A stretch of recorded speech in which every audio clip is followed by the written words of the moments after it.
ಮಾಚಯ್ಯನವರು ಒಂದು ಮಾತು ಹೇಳ್ತಾರಂತೆ, ಅಗಸ ಆಳಲ್ಲ, ಅಗಸ ಕೀಳಲ್ಲ, ಅರಸ ಹಿರಿಮೆ ಅಲ್ಲ, ಮೇಲಲ್ಲ, ಅರಿತು ನಡೆದರೆ ಮಾತ್ರ ಬದುಕು ಅಂತ. ಅದನ್ನು ನಾವೆಲ್ಲ ತಿಳ್ಕೊಂಡು ನಡೆಯೋಣ ನಮ್ಮ ಬದುಕಲ್ಲಿ.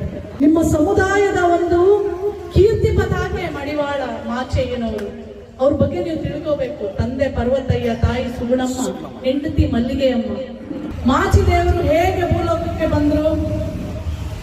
ದಕ್ಷ ರಾಕ್ಷಸನನ್ನ ಸಂಹಾರ ಮಾಡಿ ಕಾಯಿಸಿ ಬರ್ತಾ ಇರ್ಬೇಕಾದ್ರೆ ಆ ಸೆರಗು ಶಿವಶರಣನಿಗೆ ತಗಲಿದಾಗ ಅದು ಅಪಚಾರ ಆಗುತ್ತೆ. ಶಿವನನ್ನ ಹೋಗಿ ಕೇಳ್ಕೊಂಡಾಗ ಇದನ್ನ ಹೇಗೆ ನಾನು ಶಾಪದಿಂದ ನಾನು ಹೇಗೆ ವಿಮೋಚನೆ ಆಗಲಿ ಅಂದ್ರೆ ಈಶ್ವರ ಮಡಿವಾಳ ಅಂದ್ರೆ ಆ ವೀರಭದ್ರನಿಗೆ ಹೇಳ್ತಾರಂತೆ, ನೀನು ಭೂಲೋಕದಲ್ಲಿ ಜನಿಸಿ ಮಡಿ ಬಟ್ಟೆಗಳನ್ನ ಅಂದ್ರೆ ಇಲ್ಲಿ ನೀನು ಮಡಿ ಮಾಡಿದೆ, ಅಲ್ಲಿ ಹೋಗಿ ನೀನು ಬಟ್ಟೆಗಳನ್ನ ಮಡಿ ಮಾಡಿ ಶುಚಿ ಮಾಡಿ ನಿನ್ನ ಶಾಪನ ಪರಿಹಾರ ಮಾಡ್ಕೋಬೇಕು ಅಂತ ಈಶ್ವರ ಆ ವೀರಭದ್ರನಿಗೆ ಹೇಳ್ಬಿಟ್ಟು ಭೂಲೋಕದಲ್ಲಿ ಅವಾಗ